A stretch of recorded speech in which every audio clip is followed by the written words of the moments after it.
ஜெய் லட்சுமி நாராயணன். திருப்பதியிலிருந்து நாங்களும் 2 பேர் வருவோம். பாலாஜி, திருப்பதி, விஷ்ணு எல்லாம் ஒரே ரூபமாக உட்காந்து நாங்கள் 2 பேருமே வருவோம். லட்சுமியும் எல்லாம் நாங்கள் ஒரே ரூபத்தில் வரையில் சிவலிங்கம் கொடி கைலாசத்துக்கு கொண்டு வருவோம். கைலாசத்துக்கு சிவலிங்கம் கொடி அங்கேருந்தே கையில் நாங்கள் 2 பேர் பிடிச்சே வருவோம். புரியா? எங்கள் அண்ணன் கொடி, ஈசன் பிறந்த கொடி, சிவலிங்கம் கொடி நாங்கள் 2 பேருமே திருப்பதியிலிருந்து தூக்கி கொண்டு வருவோம். கைலாசத்துக்கு வரையில் கொடியோடு வந்து கொடியை கைலாசத்தில் ஊனிடுவோம். புரியா? உலகமே புரிஞ்சுக்கடா, உலகமே புரிஞ்சுக்கோ. முக்கால் சத்தியம், முக்கால் சத்தியம். இப்போ கொடி தூக்கி ஆட்டுறவன் டெல்லி டு தமிழ்நாடு வரைக்கும் உள்ள மாட்டிடுவான். கொடி நீதி அரசர் ஊனிட்டார். அவர் தானே கொடி ஊனணும்.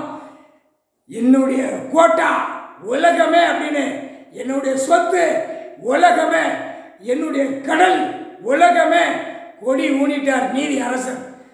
ராமேஸ்வரம் டு உள்ள கடலுக்குள்ள கொடி ஊனிட்டார். சிவலிங்கம் கொடி உள்ள கடலுக்குள்ள பெரிய கொடி ஊனிட்டார். அதுபடியே வரும். மும்பை கொடி கடலுக்குள்ள ஊனிட்டார். மும்பை, மகாராஷ்டிரா, முக்கால் சத்தியம் கொடி, சிவலிங்கம் கொடி, ஈஸ்வரன் பரமசிவன் நீதி அரசர் கொடி ஊனிட்டார். எல்லா இந்தியா நாடு முழுவதும் நீதிமன்றத்தில் கொடி பறக்கும். சிவலிங்கம் கொடி பறக்கும். தப்பு செஞ்சா உள்ள போய் அமைக்கிறாங்க. ஒரே அமுக்கா முடிஞ்சு போச்சு. ராணுவ வீரர் முக்கால் சத்தியம் அமர்நாத்தில் ராணுவ வீரர் கொடி சுதந்திர கொடி ஆக்கியிருப்பான். மிதிச்சு ஒடிச்சு நசுக்கி கண்டல் கோலமாக எரிச்சிட்டார் நீதி அரசர். சிவலிங்கம் கொடி அமர்நாத் டு ராணுவ வீரர் படை எல்லையில் ஊனிட்டார். உலகமே எல்லையில் ஊனிட்டார்.